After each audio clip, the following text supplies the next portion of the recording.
여러분 안녕하십니까? 취임 이틀째를 맞은 윤석열 대통령은 경제와 안보를 강조하는 걸로 업무를 시작했습니다. 수석 비서관들에겐 구두 밑창이 닳도록 일하라고 주문했습니다. 일본 사절단을 만나선 한일 관계를 빨리 복원하겠다는 의지를 거듭 밝혔습니다. 첫 소식 이정은 기자입니다. 용산 집무실에 출근한 윤석열 대통령은 먼저 대통령실 곳곳을 둘러봤습니다. 열심히 잘 부탁할게요. 첫 수석 비서관 회의에선 격식을 벗어나 자유롭게 토론하자는 당부와 함께 더 열심히 일해야 한다고 강조했습니다. 다른 분야에 업무하는 사람들하고 끊임없이 그야말로 정말 구두 밑창에 달아야 됩니다. 우선 고물가 상황에 국제 공급망 문제로 어려워진 경제에 집중하라고 지시했습니다. 제일 문제가 이제 물가고 어려운 경제 상황이라는 것이 정권이 교체한다고 해서 잠시 쉬어주는 것도 아니고. 특히 경제 분야에서 민간의 자율성을 보장하고 정부 개입을 최소화해야 한다며 취임사에서 강조한 자유경쟁 기조를 또 이야기했습니다. 북한이 7차 핵실험을 할 가능성이 제기되는 만큼 다음으로는 안보를 강조했습니다. 지금 핵실험 재개 얘기도 나오고 그런 상황이 발생을 했을 때 안보뿐만 아니라 또 국정의 다른 부분들에 어떤 영향을 줄지를. 이후 일본 의원단을 만난 자리에선 한일 관계의 개선 의지를 거듭 피력했고 일본 측도 화답했습니다. 정체된 한일 관계를 조속히 복원하고 개선하는 것이 양국의 공동 이익에 부합합니다. 日米間の戦略的な連携の強化を図ってですね、韓国と一緒に国際的責任を果たしていきたいということ。 윤 대통령은 활발한 한일 교류를 기대한다며 김포 하네다 사이 항공편이 이달 안에 다시 열릴 수 있게 조치하겠다고 밝혔습니다. MBC 뉴스 이정은입니다. 네, 윤석열 대통령 내일부터는 첫 국무회의에서 추경안을 처리하는 등 본격적인 정부 운영에 나서게 되는데요. 방금 리포트한 이정은 기자 불러서 좀 더 얘기해 보겠습니다. 용산 집무실 연결합니다. 자, 이 기자, 어제 취임사에서 통합이라는 말이 없었다 이런 지적들이 많았는데 오늘 윤 대통령이 거기에 대해서 입을 열었죠. 네, 아침 출근길에 윤 대통령이 예정에 없이 기자들 앞에서 간단히 말을 하고 올라가겠다고 자청했습니다. 당연히 통합이 어디 갔느냐 이런 질문이 나왔는데 윤 대통령이 이렇게 대답했습니다. 제가 그 취임사에 통합 얘기가 빠졌다고 지적하시는 분들이 있는데 너무 당연한 거기 때문에 통합이라고 하는 건 우리 정치 과정 자체가 국민 통합의 과정입니다. 너무 당연한 말이라서 통합이라는 말을 하지 않았다는 건데요. 그래도 통합이 왜 중요한지 또 통합을 위한 구상은 무엇인지 제대로 설명하지 않았습니다. 형식적인 해명에 그쳤다는 느낌입니다. 자, 내일 첫 국무회의가 열리지 않습니까? 참석할 국무위원들 어떻게 될까요? 민주당이 부적격이라고 선언했던 그 일부 장관 후보자들도 임명을 강행할 움직임이 있습니까? 네, 그렇게 봐도 될 것 같습니다. 일단 국무회의 정족수를 채워야 하거든요. 국무회의를 열려면 대통령을 포함해 국무위원 11명이 출석해야 하는데 지금 윤석열 정부에서 임명된 장관은 7명, 대통령까지 8명이니까 3명이 지금 더 필요한 상황입니다. MBC 취재 결과 윤 대통령은 내일 박진 외교부 장관 후보자, 또 이상민 행정안전부 장관 후보자를 우선 임명할 가능성이 높은 것으로 알려졌습니다. 오늘 밤 12시 김부겸 총리의 임기가 끝나면 내일 추경호 부총리가 권한대행으로 장관 후보자 임명을 제청하고 대통령이 결재를 한다는 겁니다. 대통령실 관계자는 일단 한미정상회담과 코로나19 대응을 담당할 주무부처의 장관은 공석으로 둘 수 없다고 말했습니다. 그러니까 외교부와 행안부 장관을 새로 임명하고 이전 정부의 장관 1명을 포함시켜서 국무회의 개최 요건을 충족한다는 겁니다. 대신 정호영 보건복지부 장관 후보자처럼 민주당이 강력히 반대하고 또 여론도 좋지 않은 후보자에 대해서는 임명에 신중한 모습입니다. 지금까지 용산 대통령실에서 MBC 뉴스 이정은입니다. 네, 이런 가운데 국회에선 한덕수 총리 후보자 인준을 놓고 여야가 수싸움을 벌이고 있습니다. 민주당은 윤 대통령이 한 후보자 임명 동의안을 가장 처음 결재해서 국회로 넘긴 것 자체가 선전포고라고 했고, 국민의힘은 협치를 강조하며 총리 인준안 빨리 처리하자고 압박했습니다. 계속해서 임현주 기자의 보도입니다. 더불어민주당은 윤석열 대통령이 한덕수 총리 후보자 임명 동의안을 국회에 보낸 건 야당에 대한 선전포고라고 강하게 성토했습니다. 윤석열 대통령의 1호 서명은 한덕수 국무총리 후보자 임명 동의안이었습니다. 상대당이 반대하고 있는 국무총리 임명 동의안 요구로 내놓은 것은 마치 선전포고 같습니다. 이미 부적격이라는 의사를 밝혔는데도 인준을 강요하고 있다는 겁니다. 국회 임명 동의안 제출되고 나서 21일 걸렸습니다. 왜 본인들은 당장 며칠 안에 처리 안 하면 이게 우리 민주당이 무슨 큰 발목을 잡는 것처럼 이렇게 정략적으로 몰아가는 것이죠.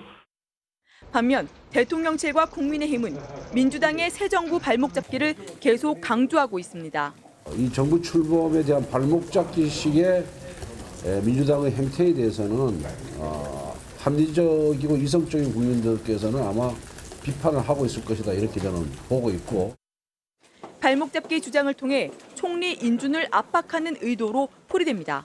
국무총리 인준이 지금 우리 국민의힘에서는 꼭 필요한 상황이고 국회로서 해야 될 책무 중에 하나이기 때문에 총리 임명 동의안 처리 일정을 잡기 위해 양당 수석 대표가 만났지만 입장을 정리하진 못했습니다. 그만큼 총리 인준을 둘러싼 여야의 손익계산이 복잡한 상황입니다. 민주당은 부적격 결론을 이미 내린 한덕수 후보자의 인준과 다른 장관 후보자들의 사퇴 여부는 연계하지 않는다는 입장을 거듭 밝혔습니다.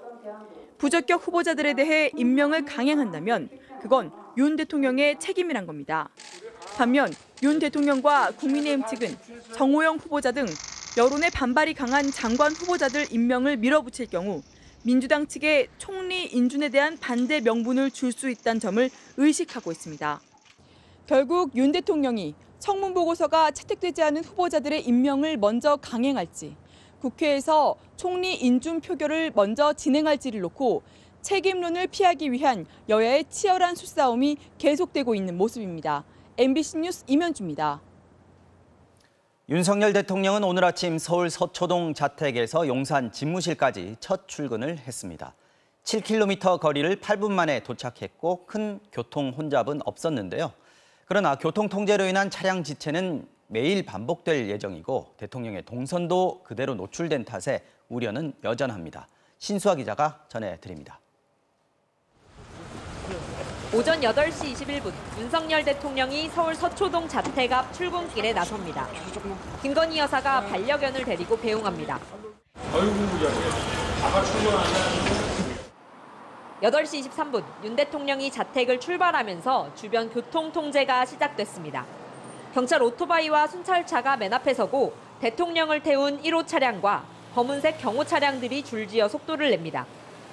윤 대통령을 태운 차량은 반포대교를 건너 대통령 출퇴근 전용 통로인 용산 미군기지 13번 게이트에 도착했습니다. 7km 거리를 오는데 8분 걸렸습니다. 평소라면 20분에서 30분 남짓 걸리는 길입니다. 경찰 관계자는 순간적인 우회 통제와 신호기 개방만 최소한으로 했다고 설명했습니다. 출근길을 지켜본 시민들은 그다지 막히지 않았다는 반응과 함께 그래도 바쁜 아침 시간대 멈춰 기다리는 시간이 생겼다며 불편을 호소하기도 했습니다.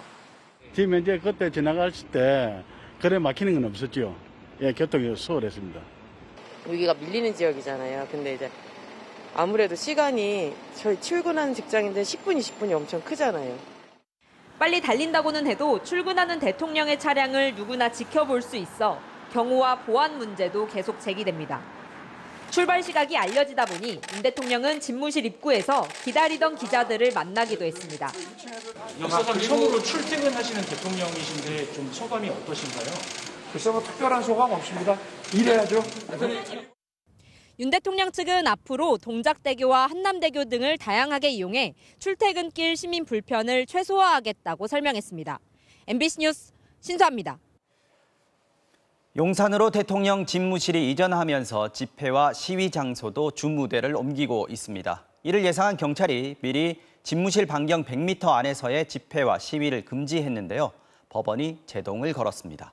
대통령 관저 부근은 집회 금지 대상이지만 집무실은 아니라는 겁니다. 경찰이 고민에 빠졌습니다. 윤수환 기자입니다. 새 대통령 집무실 맞은편인 전쟁기념관 입구. 아침부터 비정규직 문제 해결을 촉구하는 목소리가 울려 퍼집니다.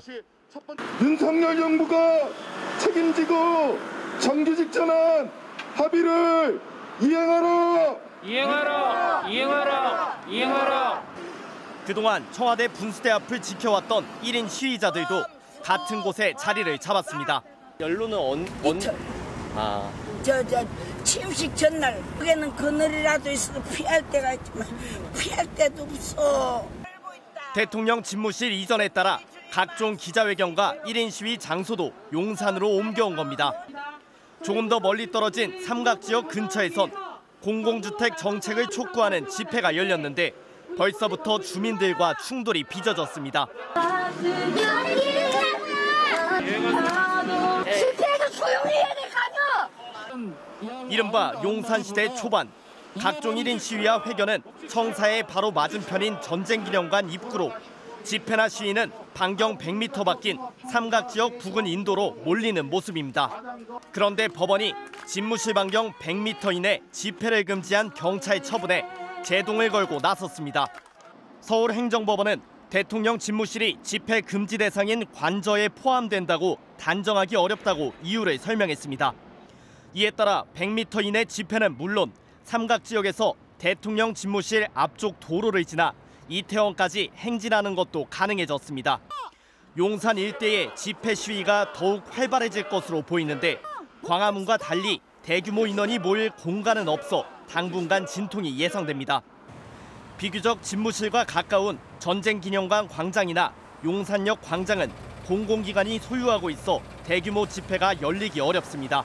특별법에 의해서 설립된 거기 때문에 목적과 취지에 맞지 않는다면 사용 승인이 경찰의 고심도 깊어진 가운데 경찰 관계자는 법원의 결정에 맞춰 향후 대응 방향을 검토하겠다고 밝혔습니다. MBC 뉴스 윤수환입니다. 이재명 상임 고문이 민주당 선거대책위원장으로 복귀하면서 다시 전면에 섰습니다. 국민의힘이 방탄 출마다 면책 특권을 포기하라고 이 고문을 겨냥하자 물도 안 든 물총 두렵겠냐고 맞받았습니다. 김재경 기자의 보도입니다. 대선이 끝나고 2달 만에 국회를 찾은 이재명 고문. 인천 계양을 수성뿐 아니라 6일 지방선거를 총지휘하는 중책을 맡게 됐습니다. 손가락으로 숫자 1을 보이며 대선 때와는 달리 이제는 일꾼을 선택해달라고 호소했습니다. 지난 대선에서는 심판자를 선택했으니 이번에는 유능한 일꾼들이 필요한 시기라고 생각합니다.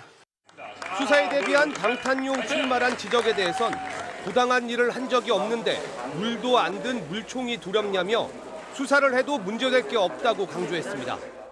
자꾸 방탄하는데 여러분들은 물도 안 든 물총 두렵습니까? 걱정하지 않으셔도 됩니다. 하지만 국민의힘은 민주당의 사령탑인 이 고문을 계속 겨냥했습니다. 대장동 개발과 성남FC 후원금 의혹 등 검찰 수사에 대비한 출마라면서 국회의원이 돼도 불체포 특권을 포기하라고 공세를 폈습니다. 이재명 전 경기지사의 인천 계양을 출마 선언은 한마디로 검찰 수사로부터의 도망입니다. 불체포 특권 포기 선언을 해야 합니다. 윤석열 정부의 출범으로 여당이 된 국민의힘은 지방선거를 겨냥해 윤석열 정부의 안정도 내세웠습니다. 나 홀로 민주당이 되어서 국정 발목 잡기, 반대를 위한 반대를 계속한다면 이것은 결국 대선에 불복하겠다는 것과 다름없습니다. 민주당은 우세 지역인 호남 3곳과 제주, 세종에 더해 경기와 인천, 충청권에서 추가로 승리해 17개 광역단체 중 8곳에서 이기는 걸 목표로 하고 있습니다. 국민의힘도 최대 승부처를 경기와 인천, 충청 지역으로 보고 총력전에 돌입했습니다. 내일부터 이틀간 후보 등록을 시작으로 오는 6일 지방선거에 본격적인 레이스가 시작됩니다. MBC 뉴스 김재경입니다.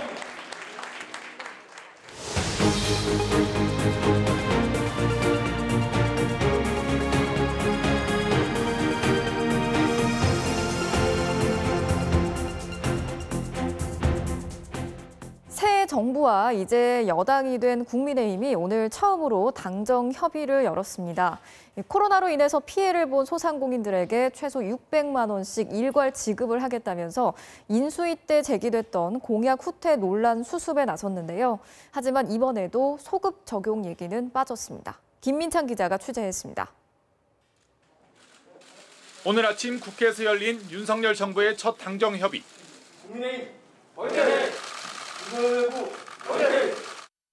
회의 시작 전부터 분위기는 화기애애했습니다. 축하드리고. 대한민국 경제 잘 되도록. 예. 든든합니다 아주. 1시간 협의 만에 국민의힘은 소상공인 370만 명에게 최소 600만 원씩 코로나 손실지원금을 일괄 지급하겠다고 발표했습니다. 불과 보름 전 인수위가 최대 600만 원을 그것도 차등 지급하겠다고 밝혀 공약 후퇴 논란이 일자 이를 진화하고 나선 겁니다. 인수위에서 발표할 때는 조금 혼선이 있었어요. 차등 지급한다는 혼선이 그런 얘기가 있었는데 최소 600만 원을 지급해달라고 요청을 했습니다. 최소. 이 밖에는 인수위 발표대로 손실보상법상 현재 90%인 손실보상률을 100%로 높이고 최저 보상액을 50만 원 더 올리기로 했습니다. 이렇게 하면 올해 2차 추경은 33조 원이 넘을 걸로 내다봤습니다. 재원은 올해 더 거칠 걸로 보이는 초과세수 53조 원 중 일부와 지출 조정으로 충당하겠다고 했습니다.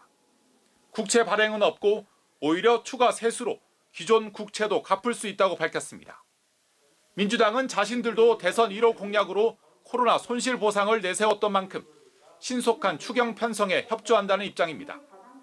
다만 과도한 초과세수 사용에 문제는 없는지, 지출 조정을 할 경우 기존 사업 진행엔 차질이 없는지 등을 꼼꼼히 따지겠다고 강조했습니다. 53조 원의 2천문학적 초과세수는 국가 살림의 근간을 흔들 만큼 매우 심각한 문제이므로 예산 당국과 세정 당국의 의도성 등을 철저히 따져보고 대응하겠습니다. 오늘 발표에서도 소급 적용은 없었습니다. 손실보상 소급 적용은 국민의힘의 당론이었고 윤석열 대통령은 후보 시절 소급 적용이 빠진 보상은 반쪽짜리라고 말했습니다. MBC 뉴스 김민찬입니다. 국내 경유 가격이 고공행진을 하면서 휘발유 가격을 추월하는 현상까지 벌어졌습니다. 경유 가격이 휘발유 가격을 넘어선 건 지난 2008년 이후 14년 만인데요. 먼저 김지혜 기자가 전해드리겠습니다. 리터당 1,968원. 이 주유소의 경유 가격은 휘발유보다 19원 비쌉니다. 다른 주유소의 휘발유 값은 리터당 1,800원 후반대지만 경유값이 10원 더 비쌉니다. 보통 휘발유 값이 경유보다 리터당 200원 정도 비쌌지만 지금은 전국 평균 경유값이 1,946원으로 1,945원대인 휘발유 값을 넘어섰습니다. 이런 가격 역전 현상은 지난 2008년 이후 14년 만입니다. 상대적으로 저렴한 기름값에 경유차를 탔던 운전자들은 이른바 원정주유도 마다하지 않습니다. 앞으로 경유차를 타야 되는 건지 아니면 뭐 전기차로 다시 가야 되는 건지 그런 부담이 굉장히 많이 있죠. 주변의 다른 주유소들보다 저렴한 가격에 유류비를 조금이라도 아끼려는 차들로 북적입니다. 경유를 사용하는 통근 통학버스 기사들도 한숨을 내쉽니다. 예전에 한 40만 원 들어갔다가 보면은 한 60만 원 정도 들어가니까 학원에서 받는 돈이 그것도 같이 올려야 되는데 오르지를 않다 보니까 너무나 힘들어요. 유럽 전체가 사용하는 경유의 60%는 러시아에서 수입되는데 러시아의 우크라이나 침공으로 수입이 중단되면서 우리나라로 들어오는 경유 가격도 크게 올랐습니다. 지난 5월 첫째 주 같은 경우에는 그 가격 차이가 25불로 25배나 더 많이 상승을 했거든요. 정부가 유류세를 30% 낮췄지만 상대적으로 유류세 비중이 낮은 경유의 경우 가격 인하 효과가 미미했습니다. 국제 수급 불안이 여전한 데다 농업이나 제조업, 물류 등 산업 전반으로 경유가 폭등이 영향을 미치면서 물가를 더 자극할 것이란 우려도 제기됩니다. MBC 뉴스 김지혜입니다. 자, 이렇게 휘발유보다 비싸진 경유 가격 때문에 경유차 운전하시는 분들 고민이 이만저만이 아니죠. 그런데 이들을 상대로 싼 값에 주겠다면서 가짜 경유를 만들어서 팔거나 조작 장치를 심어서 주유량을 속여 판 불법 유통업자들이 대거 적발됐습니다. 김민형 기자가 취재했습니다.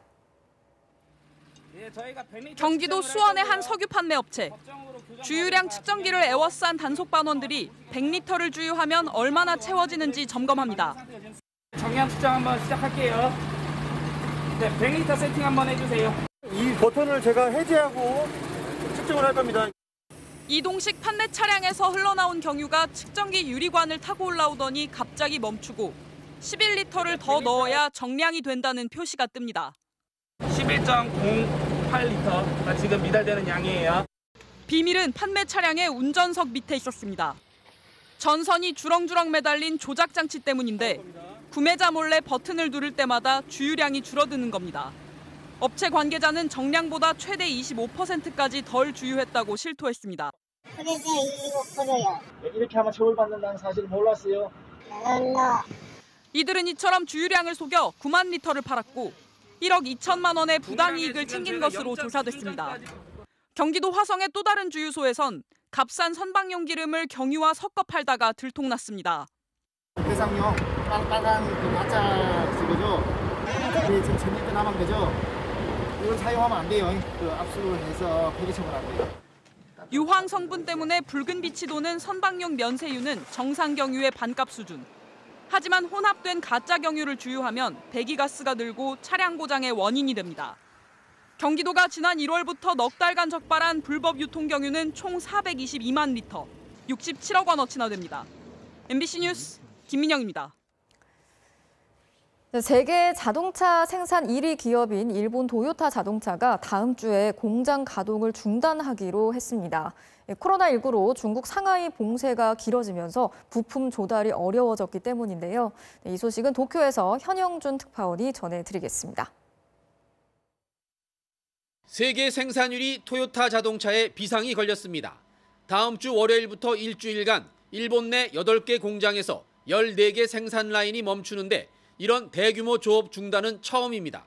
減産により多くのお客様への納車をお待たせしておりますこと大変申し訳ございません。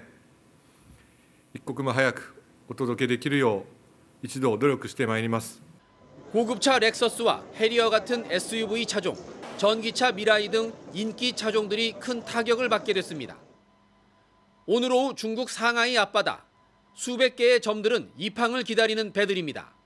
코로나 방역 대책으로 중국 정부가 한 달이 넘게 상하이를 봉쇄하면서 600곳이 넘는 상하이 부품업체들 작업이 타격을 받았고 항구 물류도 적체됐습니다.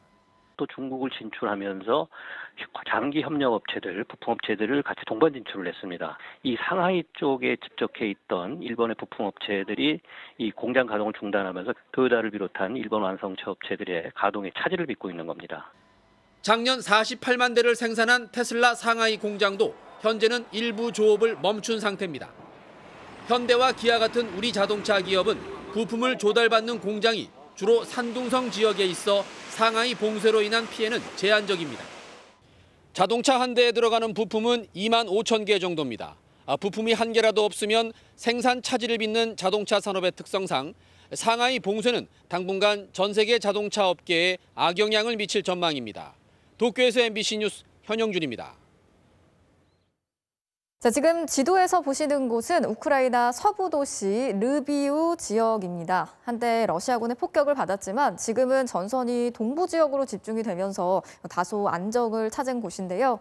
폴란드 바르샤바에서 취재를 하던 조희원 기자가 야간 버스를 타고 이곳 르비우로 들어갔습니다. 조희원 기자를 바로 연결해서 현지 상황 어떤지 알아보겠습니다. 자, 조 기자, 지난달에는 우크라이나 서남부 도시였죠. 체르니우치에서 소식을 전해줬었는데 이번에 다시 들어간 르비우는 지금 상황이 어떻습니까? 네, 이곳 르비우시는 이 나라가 지금 전쟁을 하고 있다는 게 조금 더 가깝게 다가옵니다. 저는 지금 르비우 시청 앞 광장에 나와 있는데요. 제 옆에는 이렇게 이번 전쟁으로 숨진 사람들을 기리기 위해 사진과 꽃들로 장식해 놓은 추모 공간이 있습니다. 그리고 도시 곳곳에 있는 동상과 문화재에는 비계와 천막을 둘러싸놨는데요. 폭격에 대비하기 위해서입니다. 오늘은 저희 취재진이 폴란드 바르샤바에서 이곳 르비우로 버스를 타고 이동한 소식 전해드리겠습니다. 출발을 기다리는 야간 버스가 늘어선 곳은 폴란드 바르샤바 터미널입니다. 전쟁으로 비행기 운항이 멈춰서 외국에서 우크라이나로 들어가는 방법은 버스뿐입니다. 르비우를 경유한다고 표시돼 있는 버스를 찾았습니다. 르비우행 야간 버스는 밤 9시 40분에 출발합니다. 야간 버스는 빈자리가 거의 없습니다.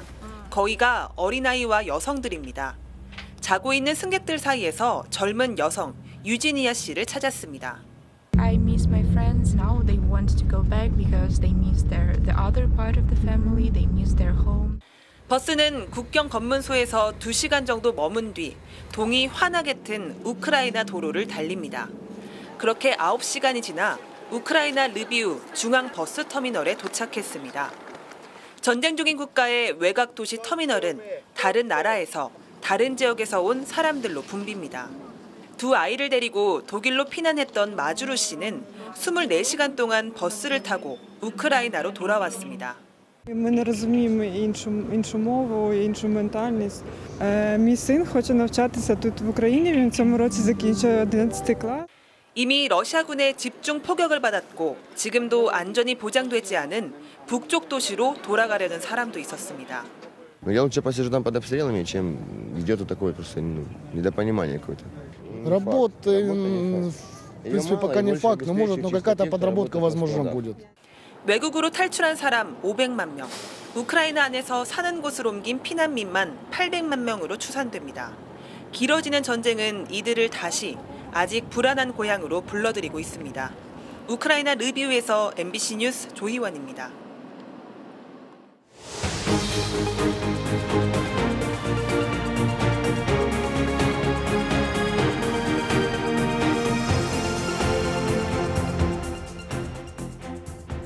윤석열 대통령실의 김성회 종교다문화 비서관이 위안부 할머니들을 겨냥해 밀린 화대를 받아낸다는 표현을 한 사실이 뒤늦게 드러났습니다. 대선 기간 중엔 칼럼을 통해 김건희 여사를 평강공주로 칭송해서 찬양 논란도 일었는데요. 간첩 조작 사건의 담당 검사를 공직기강비서관에 임명한 데 이어 인사 파문이 계속되고 있습니다. 이기주 기자가 보도합니다. 김건희 여사가 자신의 허위 이력 의혹에 대해 잘 보이려고 경력을 부풀렸다며 대국민 사과를 했던 지난해 12월 26일. 같은 날 사랑제일교회 전광훈 목사가 참가하는 자유일보에 실린 한 칼럼입니다. 나이든 시골검사 윤석열 후보가 당선 가능성이 제일 높은 대선 후보가 되기까지 김건희 대표의 뒷받침은 절대적이었다며 김 여사를 평강공주에 비유했습니다. 칼럼의 작성자는 당시 자유일보에 재직 중이던 김성회 논설위원. 지난 6일 대통령실의 종교다문화 비서관으로 선발된 인물입니다. 지난해 12월 21일엔 김 여사 첫 면담기라며 그녀를 보자마자 눈이 번쩍 띄었다. 50이라는 나이라고 도저히 볼 수 없을 정도로 젊은 여성이었다고 외모를 칭송해 찬양 논란이 일기도 했습니다. 그랬던 김 비서관이 지난 2015년 박근혜 정부의 한일 위안부 합의를 두고 정부가 나서서 밀린 화대라도 받아내란 말이냐는 댓글을 단 사실이 뒤늦게 알려졌습니다. 2019년엔 동성애를 정신병의 일종이라는 게시물을 올린 사실도 드러났습니다. 혐오와 차별 발언을 일삼는 사람이 공직에 있어서는 안 된다는 정치권의 비판이 이어졌습니다. 위안부 보상에 대해서 밀린 화대를 지급한다? 정말 차별과 혐오가 아주 극악합니다. 위안부 피해자에게 화대 운운하는 되먹지 못한 자를 대통령실에 앉히는 게 통합이 아닙니다. 김 비서관은 SNS를 통해 위안부 할머니 관련 밀린 화대 발언은 지나친 표현이었다고 사과했고 동성애 정신병 발언도 혐오 발언의 성격이 있었다는 걸 인정한다며 사과의 뜻을 밝혔습니다. 그러나 대통령실 고위 관계자는 비서관 임명 전의 일이어서 거취를 표명할 사안이 아니라며 사퇴에는 선을 그었습니다.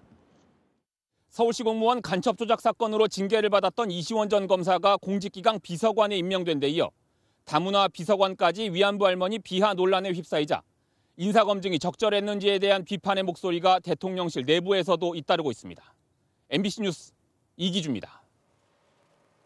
방금 보신 김성회 비서관은 다문화 어린이들로 구성된 합창단을 운영하기도 했습니다. 그런데 2018년 평창 올림픽 공연 당시 합창단 측이 단원들에게 참가비를 받아서 물의를 빚은 적이 있는데요.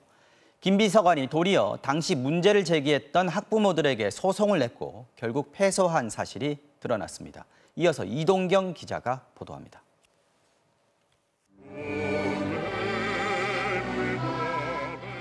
윤석열 대통령의 취임식에서 애국가를 부른 어린이들. 다문화 가정 아이들로 구성된 레인보우 합창단입니다. 대통령실 종교 다문화 비서관인 김성회 씨가 지난 2009년 설립해 운영해왔습니다.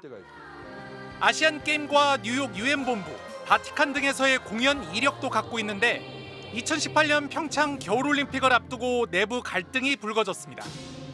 합창단 측이 개회식 애국가 제창에 참가하는 비용으로 30만 원을 요구하면서 일부 학부모들과 충돌이 생긴 겁니다. 학부모들은 국가가 비용을 부담하는 행사에 왜 별도의 참가비를 내야 하는지 물으러 갔는데 김 비서관은 언성을 높였습니다. 누구한테 지금 따져요? 지금 부모님들이 학부모 왔으니까. 학부모면 데리고 가라고요, 그러니까. 합창단은 결국 참가비를 받았고 올림픽 조직위 측이 아이들에게 지급한 패딩도 회수한 뒤 필요하면 사가라고 했습니다. 이 같은 사실이 MBC 보도로 알려지자 김 비서관은 학부모들이 영상을 불법 촬영하고 허위 사실을 방송에서 언급해 명예가 훼손되고 정신적 고통을 입었다며 소송을 냈습니다. 학부모 등 5명에게 배상하라는 돈만 8천만 원에 달했습니다. 법원에서 날라온 이제 봉투가 하나 있는 거죠. 허위 사실 인터뷰에 대한 내용에 대해서 민사소송을 1,000만 원을 제기를 했더라고요. 하지만 법원은 학부모들의 손을 들었습니다. 당시 김 비서관 등이 학부모들의 의문을 충분히 해소했다고 보기 어렵고 학부모들의 인터뷰를 허위 사실이라고 단정할 근거도 부족하다는 겁니다. 이 같은 결론을 얻기까지 학부모들은 3년이나 소송전을 벌여야 했습니다. 단순 화풀이라고밖에 생각 못해요, 저는. 뭐 인사검증도 했다고 막 하는데 어떤 절차를 거쳐서 이 사람이 됐지? 그런 의심이 들 수밖에 없죠. 김 비서관은 오늘 또 학부모들의 제보는 거짓이고 MBC에는 부분 승소했다고 주장했는데 법원은 방송 당시 김 비서관의 얼굴을 가리지 않았다는 걸 지적했을 뿐 보도 내용엔 문제가 없다고 판단했습니다. MBC 뉴스 이동경입니다.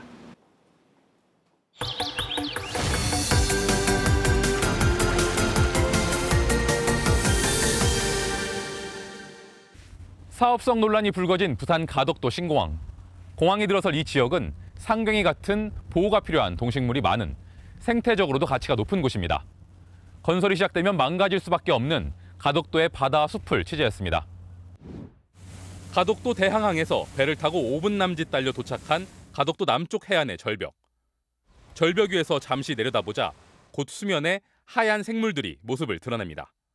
하나, 둘, 셋, 넷. 한 화면에 포착된 것만 세봐도 10마리가 넘습니다. 세계적인 멸종위기종인 한국의 토종 돌고래, 상경입니다. 이맘때면 가덕도 연안에서는 먹이인 숭어떼를 쫓아온 상경이들이 많이 목격됩니다. 한 달 전 조사에선 이곳 1제곱킬로미터 면적의 바다에서 이틀 동안 모두 127차례 상경이가 확인됐습니다.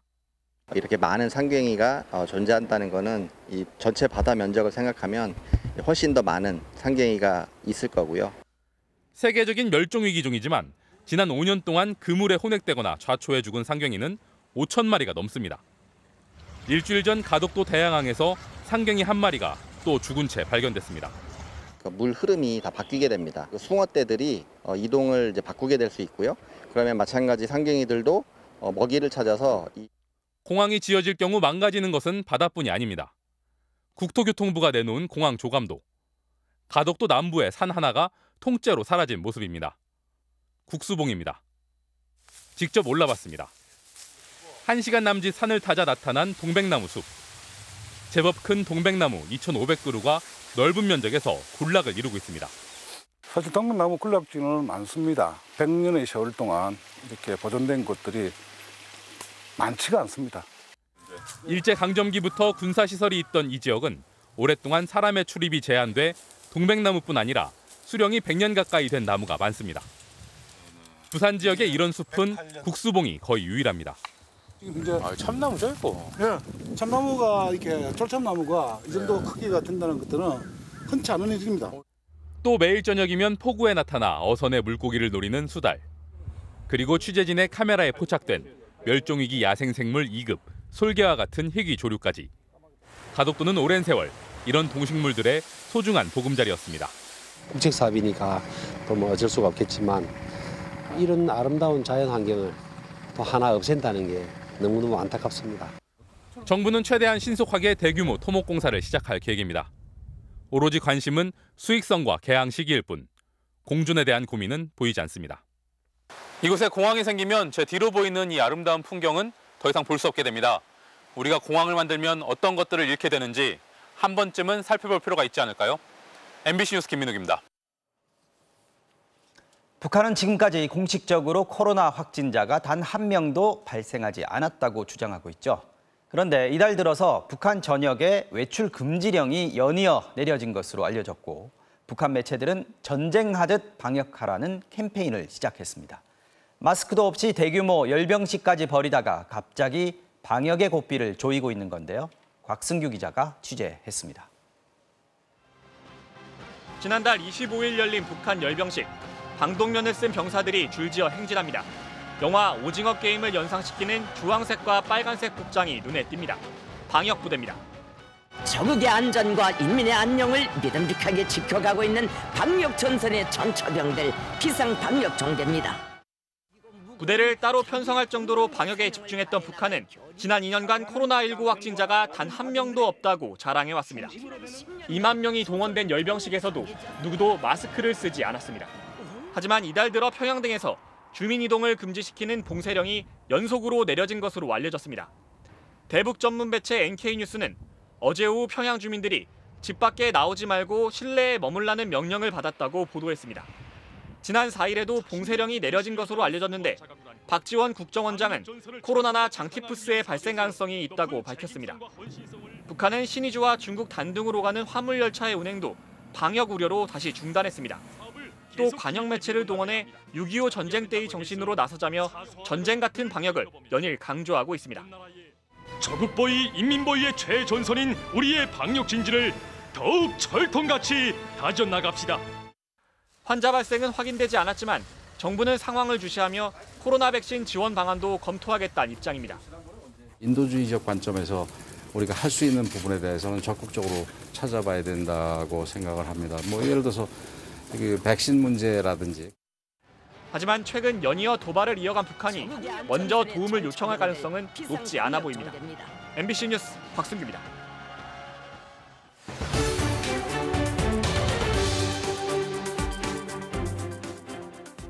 (5월 11일) 오늘은 입양의 날입니다. 낳았지만 키울 수는 없어서 좋은 엄마 아빠 만나라고 베이비박스에 두고 간 아기들은 어디로 갈까요? 새로운 부모에게 입양이 되는 아기는 10 중 하나에 불과하다고 합니다. 나머지 아이들 상당수가 위탁 가정에 맡겨지는데 여러 어려움이 있다고 합니다. 고재민 기자가 위탁 부모들을 만나봤습니다. 나한테 하나 선물해. 욕심쟁이 같아. 이제 막 초등학교를 들어간 8살 채아. 채아의 엄마는 낳아준 엄마도 입양을 해준 엄마도 아닙니다. 8년째 채아를 맡아 양육해온 위탁부모입니다. 어버이날에 드리려고 엄마 아빠 생각하면서 썼어. 고마워. 2015년 2월 태어난 채아는 생후 3주차 경기도 군포의 한 교회 베이비박스에 들어왔습니다. 낳아준 엄마는 2, 3년 뒤에라도 꼭 아이를 찾고 싶다. 입양되지 않게 해달라는 편지를 남겼습니다. 굉장히 많이 울었어. 밤에 잠을 안 자고 울어댔어. 메모가 있는 아이들이 있고 없는 애들도 있는데 엄마가 구구절절에 꼭 데리러 온다. 이 편지 때문에 입양을 보낼 수 없었던 채아. 결국 교회에서부터 채아를 임시로 돌봤던 부부가 채아를 키우기로 했습니다. 안 된다 하고 나니까 무조건 이제 찾아와야 된다. 분유는 먹었을까? 기저귀 넌 갈았을까? 온다고 미우면 안 받을까? 입양만 하지 않았지 사실상의 부모인데도 위탁 부모는 아이의 여권이나 통장 하나 만드는 것부터 쉽지가 않습니다. 위탁 부모의 경우 법적 절차가 까다로운 후견인이 되지 않는 한 법적 대리인이 될 수 없는 동거인으로 분류되기 때문입니다. 여행 계획을 세웠는데 여권을 못 만들어주겠다는 거예요. 법정 후견인이 없어서 법원 가서 확인 받아갖고 오라고. 역시 베이비박스에 들어왔던 9살 정민이의 위탁 부모도 염려가 많습니다. 곧 경제적 은퇴를 앞둔 60대인데 아이 앞으로 보험을 들어줄 수도 없고 위탁 아동에 대한 정부 지원금도 보육시설의 절반 수준이어서 걱정스럽습니다. 50몇만 원 학년이 올라가면은 학원비도 더 많이 들 것이고 후원해 줄 수 있는 데까지는 최대한 후원해 주려고 하지요. 서울의 경우 2014년부터 베이비박스에 들어온 아이들은 1,354명. 이 중 입양이 된 건 10%를 겨우 넘고 나머지는 대체로 보육시설로 향합니다. 입양이 어렵다면 다른 가정에서 자랄 수 있도록 하는 가정위탁이 필요하지만 다른 선진국에 비해 숫자 자체도 적고 제도적 뒷받침도 부족하다는 지적이 나옵니다. 위탁 아동을 보호할 수 있는 적절한 가정들이 사실 상당히 많이 부족한 편이거든요. 위탁 가정의 권익 신장을 위한 제도적인 뒷받침이 반드시 동반되어야 된다고. 헤이그 국제아동입양협약도 시설 보호는 마지막 수단으로 고려해야 한다며 가정 보호를 권고하고 있습니다. MBC 뉴스 고재민입니다. 오늘 새벽 한 40대 남성이 길을 지나던 노인을 무차별 폭행해서 숨지게 하는 일이 있었습니다. 이 남성은 범행 직후 손수레를 끌면서 폐지를 수집하던 또 다른 노인까지 폭행했는데요. 경찰 수사 결과 마약 양성 반응이 나왔습니다. 차현진 기자가 취재했습니다. 오늘 새벽 6시쯤 서울 구로해안 공원 앞. 길을 지나는 60대 노인에게 한 남성이 다가갑니다. 노인을 쓰러뜨린 남성은 얼굴과 몸 등을 발과 깨진 돌로 1분 반가량 무차별 폭행했습니다. 이 남성은 쓰러진 노인의 주머니를 뒤져 금품을 챙긴 뒤 현장을 빠져나갔습니다. 노인이 의식을 잃고 피를 흘린 채 쓰러져 있는 현장에선 수십 명의 행인이 지나갔지만 한동안 신고가 이뤄지지 않았습니다. 10분 가까이 지나 구급대가 신고를 받고 도착했을 땐 이미 숨진 뒤였습니다.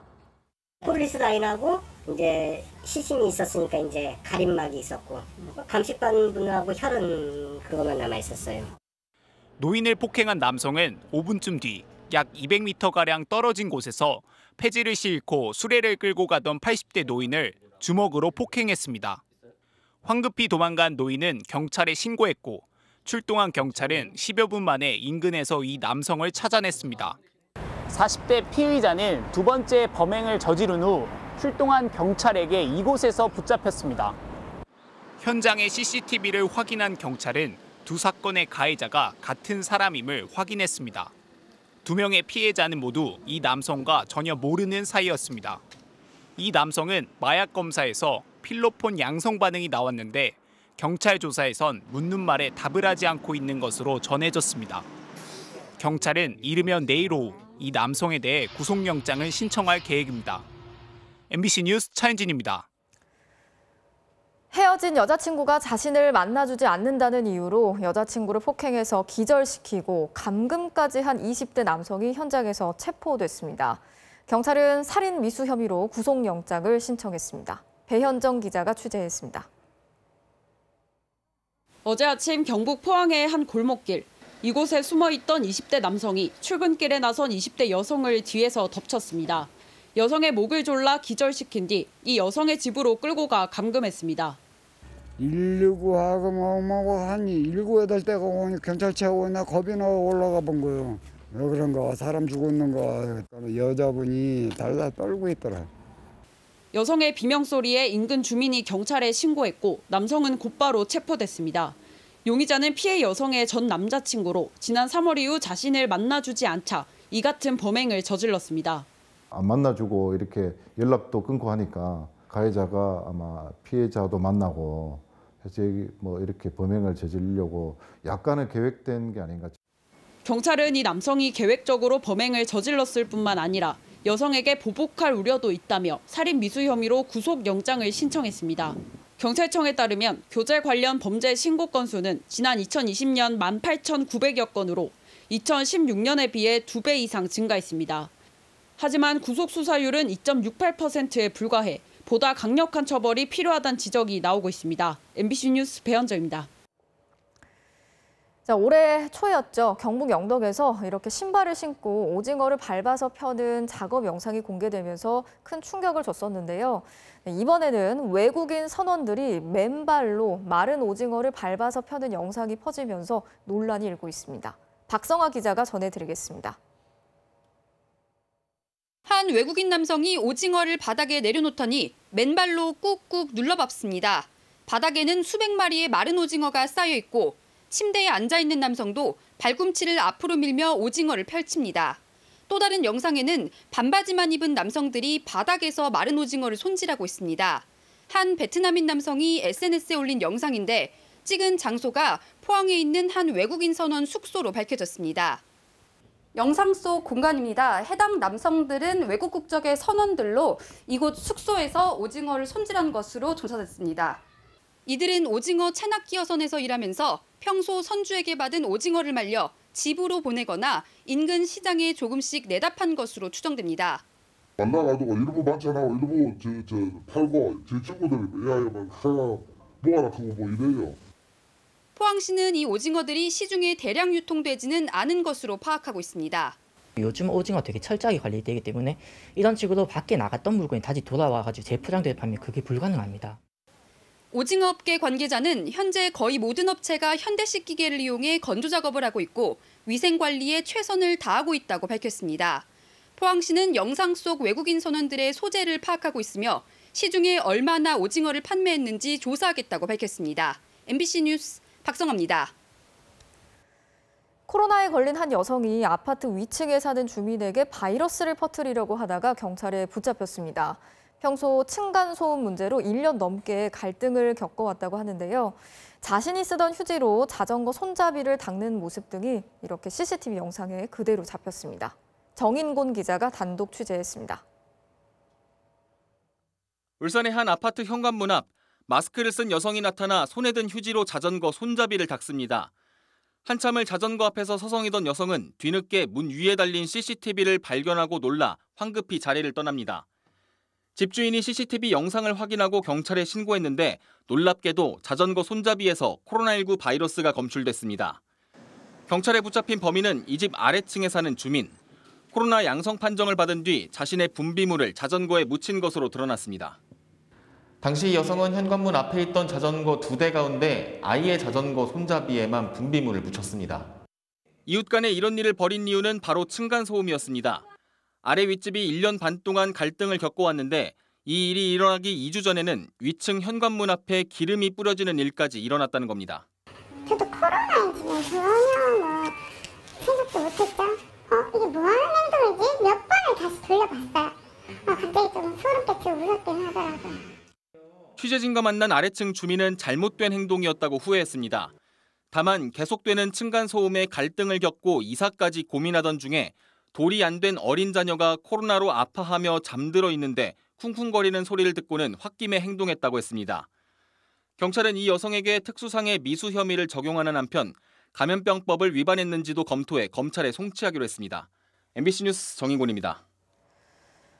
경북 예천군 의회 의원들이 해외 연수를 갔다가 가이드를 폭행하는 등 물의를 빚었던 사건 다들 기억하시죠? 당시 군 의원 2명이 제명이 됐었는데 이들이 이번에 다시 선거에 출마하겠다고 나서면서 논란이 일고 있습니다. 김서연 기자가 취재했습니다. 지난 2018년 12월 캐나다로 해외 연수를 떠났던 예천군 박종철 군의원은 현지에서 가이드를 폭행했습니다. 함께 갔던 권도식 군의원은 여성 접대부가 나오는 술집으로 안내해달라고 요구했습니다. 현지 경찰이 출동하고 국제적 망신을 샀던 당시 사건은 MBC 보도로 낱낱이 알려졌습니다. 박종철, 권도식 2 군의원은 귀국한 뒤 함께 해외 연수를 갔던 동료 의원들로부터 제명돼 의원직을 잃었습니다. 3년이 지난 지금 이 2사람이 다시 예천 군민 앞에 섰습니다. 예천 군의원 선거에 출마하겠다며 과거 자신의 선거구에 무소속 예비 후보로 등록한 겁니다. 바로 한 달 전 취재진에게 출마 의사가 없다고 말했지만 이를 뒤집은 겁니다. 권도식 전 의원은 그동안 출마 여부를 결정하지 못했을 뿐이라며 다시 한번 기회를 달라고 호소했습니다. 제가 참 대단히 죄송합니다. 앞으로 더 열심히 일해서 예천 국민들께 보답하고자 합니다. 선관위에 등록된 박종철 씨 선거 사무소로 찾아갔지만 폐가 수준의 건물엔 아무도 없었습니다. 박종철 씨 계십니까? 연결이 되지 않아 삐 소리 후 소리샘으로 당시 전국적으로 일었던 예천군 농산물 불매운동에 큰 상처를 입었던 군민들은 재출마 소식에 분노를 감추지 못합니다. 그 제주도도 정치 나온다는 게 좀 젊은 사람들은 좀 그래도 기억을 하고 있으니까. 그리고 다시 전국적인 공분이 일지 않을지 우려의 목소리도 나옵니다. 그 사고를 나무래야 되지. 가보고 잘했다고 하면 안 되잖아요. 그거는. 반성하는 모습을 이번 기회에 제대로 한번 보여줬으면.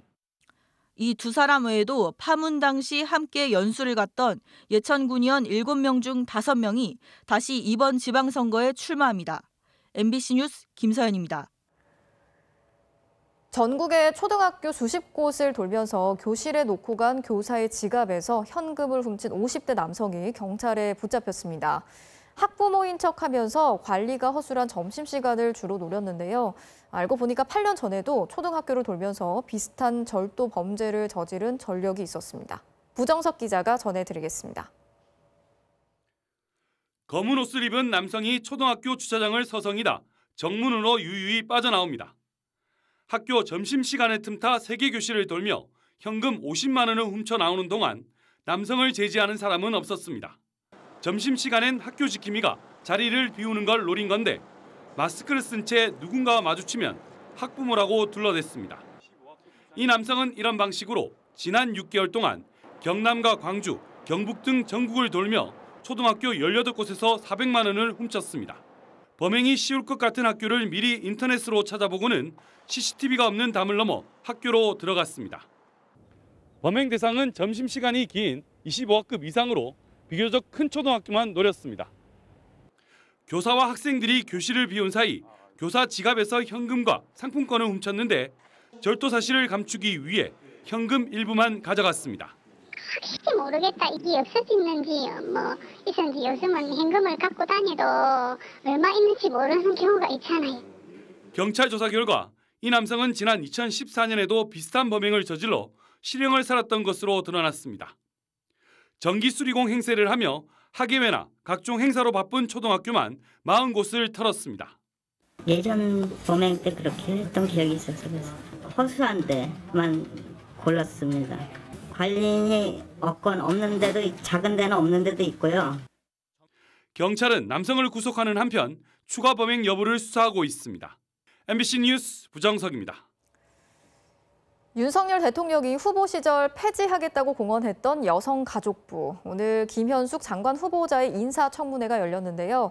여가부 폐지에 동의한다는 김 후보자의 발언을 놓고 양당 의원들이 설전을 벌였습니다. 이강진 기자가 취재했습니다. 청문회에 앞서 여가부 폐지에 관한 입장을 묻는 민주당의 사전 질문에 부처를 개편할 것이라 답한 김 후보자. 국민의힘엔 폐지에 동의한다고 답한 것이 알려지면서 초반부터 질타가 쏟아졌습니다. 이게 당에 따라서 같은 질문에 답변을 달리해서 대답을 하는 겁니까? 다시 나온 질문. 이번엔 폐지엔 동의하지만 폐지법엔 찬반을 밝히기 어렵다는 모호한 답변을 내놨습니다. 여가부 폐지에 대해서 동의를 하시나요? 예, 동의합니다. 여가부 폐지에 동의하시면서 그 자리에 왜 있으신가요? 권성동 원내대표가 여가부 폐지법을 대표 발의했죠. 찬성하십니까? 반대하십니까? 찬성 반대로 말씀드리긴 조금 어려워요. 민주당은 여가부 폐지를 주장하는 사람이 여가부 장관을 하겠다고 나온 건 역사적인 코미디라고 비판했고, 국민의힘은 여가부 폐지가 곧 여성정책 폐기를 의미하는 건 아니라면서 김 후보자를 거들었습니다.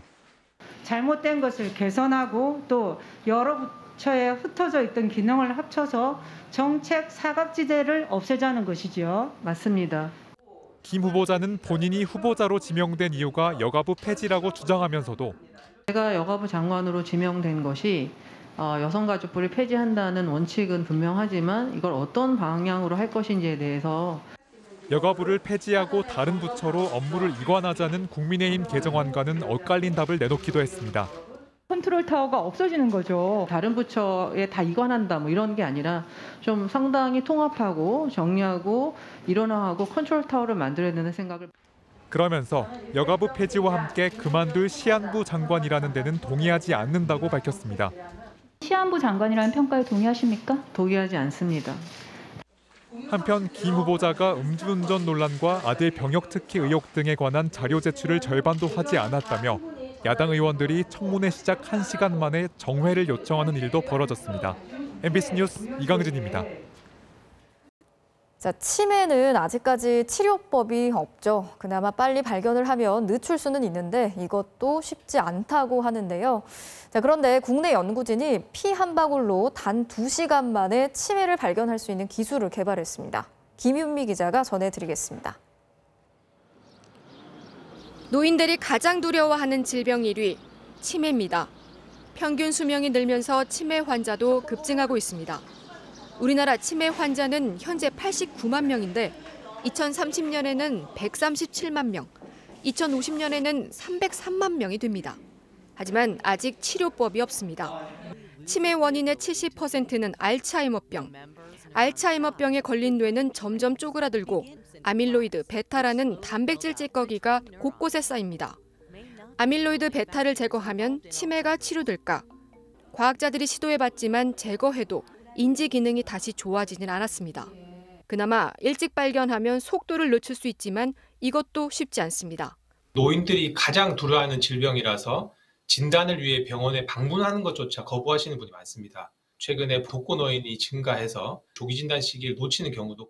그런데 국내 연구팀이 피 한 방울로 단 2시간 만에 치매를 찾아내는 방법을 개발했습니다. 치매에 걸린 환자는 혈액 속에 여러 물질들이 늘어나는데 그중에서 크기가 매우 작은 마이크로 RNA 574가 크게 늘어납니다. 연구진은 휴대용 진단기로 이 작은 RNA 조각을 검출하는 방법을 찾아냈습니다. 주목할 점은 이번에도 RNA를 이용했던 겁니다.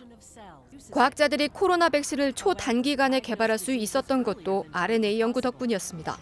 저희가 해보고 싶었던 거는 단백질 그 전에 유전자를 본다면 조금 더 조기에 진단을 할 수 있지 않을까 해서 이 연구가 시작됐습니다. 치매는 인류가 아직 극복하지 못한 질병입니다. 정부는 치매 극복 연구에 9년간 1,987억 원을 지원하기로 했습니다. MBC 뉴스 김윤미입니다.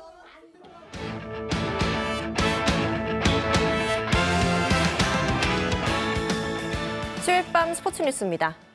올 시즌 프로야구 최하위 NC가 팀 내 사건 사고와 성적 부진을 이유로 이동국 감독을 전격 해임했습니다. 이동국 감독이 취임 3년 반 만에 경질됐습니다. 최근 6연패를 당하면서 리그 최하위에 머물러 있는 성적도 성적이지만 경기 외적으로 그간 너무 많은 일들이 있었죠. 지난해 선수 4명이 방역수칙을 위반하고 원정 숙소에서 술자리를 가져 초유의 리그 중단 사태를 불러온 데 이어 얼마 전 코치 간 음주 폭행 사건까지 발생하자 NC 구단은 선수단 관리 책임을 물어 어젯밤 이동국 감독에게 해임을 통보했습니다. 이로써 지난 2020년 집행검 세리머니와 함께 창단 첫 통합 우승의 기쁨을 누렸던 NC는 불과 1년 반 사이에 대표이사와 단장, 감독까지 모두 팀을 떠나게 됐습니다. 당분간 팀 내 지휘는 강인권 수석 코치가 맡을 예정입니다.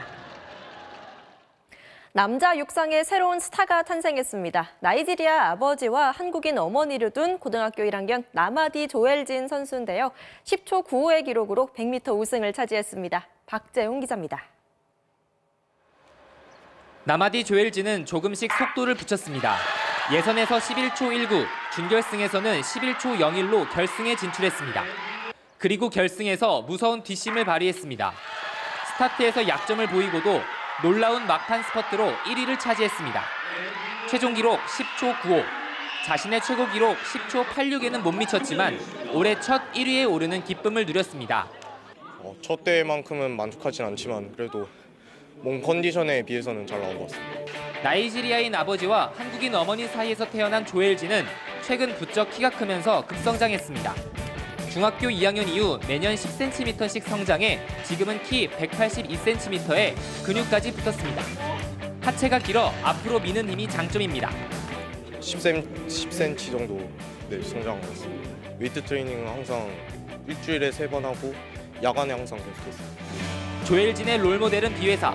함께한 지난 동계훈련은 좋은 자극이었습니다. 비회사 형처럼 저만의 이제 타고난 기술을 익혀서 이제 나중에 국가대표로 나아가는. 인기 드라마 태양의 후예에 단역으로 출연하고 그림 그리기와 영상 편집에도 관심이 많은 꿈 많은 고등학교 1학년 남아디 조엘진. 육상계에서 이제 많은 관심과 서포트를 해주시면 잘 나아가는 국가대표의 선수가 되도록 하겠습니다. 화이팅! MBC 뉴스 박재훈입니다. 올 시즌 프로농구는 SK의 첫 통합 우승으로 막을 내렸는데요. 짜릿했던 승부만큼이나 우승 뒤풀이와 뒷얘기도 흥미진진했습니다. 그 현장을 손장훈 기자가 다녀왔습니다. 3쿼터 초반 12점 차까지 뒤지다가 거짓말처럼 20넉 점 차 대역전승을 거둔 SK. 4년 만에 챔피언에 오른 순간이었습니다. 취임 첫 해 정상에 오른 전희철 감독은 선수들에게 모든 공을 돌렸고 나이 35세, 생애 첫 챔프전 MVP를 차지한 김선영은 감격의 눈물을 흘렸습니다. 모든 우주의 기운이 저희 쪽으로 지금 오고 있는 게 아닌가. 너무 좋습니다. 너무 짜릿하고 이 맛에 진짜 우승하는구나. 다시 한번 느꼈던 것 같아요. 짜릿했던 우승의 기쁨은 라커룸에서도 이어졌습니다. 샴페인 파티도 모자라 선수들은 기자회견장으로 달려갔고 전희철 나와! 전희철 감독에게 샴페인 세례를 퍼부었습니다.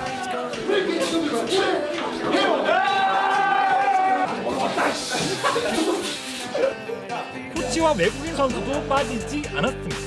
안녕하세요. 야, 어디서? 야, 바꿔. 맨날 술을 먹기만 하다 맞으니까 기분 너무 좋은데요? 언제 한번 이렇게 맞아보겠습니까? 진짜 찾아가야지, 안 오면. 일단 보복이 부럽다. 네? 보복이 부럽다. 그러니까요. 그래도 당분간 안 보니까 미친 척하고. 초보 감독에 대한 물음표 속에서도 전희철표 속공농구는 빛을 발했고 코로나 확진자가 속출하는 위기 속에서도 더 강하게 뭉쳤던 SK. 지난해 파리에 머물렀던 아쉬움을 창단 첫 통합 우승으로 속 시원하게 털어내며 올 시즌을 화려하게 마무리했습니다. MBC 뉴스 손장훈입니다. 자산운용사 데이원 자산운용이 프로농구 고양 오리온 구단을 인수했습니다. 데이원 자산운용은 연고지를 고양시로 유지하고 선수단과 사무국 직원 전원을 승계하는 조건으로 오리온 구단을 인수한다고 발표했습니다. 데이원 자산운용은 허재 전 국가대표 감독을 농구단 최고 책임자로 내정했습니다. 춘계 육상대회 여고부 400m에서 양예빈 선수가 56초 91의 기록으로 압도적인 우승을 차지했습니다. 수요일 밤 스포츠 뉴스였습니다.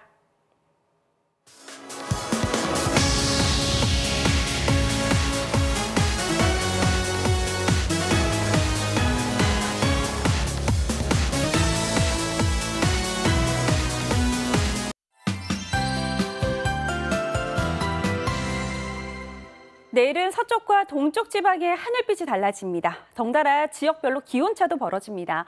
내일 낮 기온이 25도 이상 오르는 지역을 지도에 표시해봤습니다. 서쪽 지방은 낮 동안에 햇볕이 쨍쨍 내리쬐면서 서울과 광주가 27도까지 치솟아 오늘보다 더 더워지겠습니다. 반면 속초는 17도, 대구 24도로 상대적으로 선선함이 감돌겠습니다. 그래도 아직은 날이 완전히 더워지는 때가 아니죠. 습도가 낮은 덕에 그늘에서는 쾌적함이 느껴지겠습니다. 늦은 오후 사이 소나기 예상 지역도 있는데요. 지리산 부근에서만 5mm 안팎이 와서요. 활동하는 데 큰 불편은 없겠습니다. 자세한 지역별 내일 날씨입니다. 내일 중부지방은 구름이 많겠고 남부지방과 제주도는 흐리겠습니다. 또 아침부터 늦은 오후 사이에 남부 동해안과 제주도에서는 빗방울이 떨어지겠습니다. 아침 최저 기온은 서울 16도, 안동 16도 등으로 오늘보다 높겠고요. 낮 기온은 대구가 24도로 오늘보다 3도가량 낮아지겠고 서울과 춘천, 대전과 광주 등 대부분 지방 27도 안팎까지 오르겠습니다. 그래도 기온은 금세 낮아져 주말에는 맑고 일교차큰 봄 날씨가 이어지겠습니다. 날씨였습니다. 뉴스 마치겠습니다. 오늘도 함께해 주신 여러분 고맙습니다.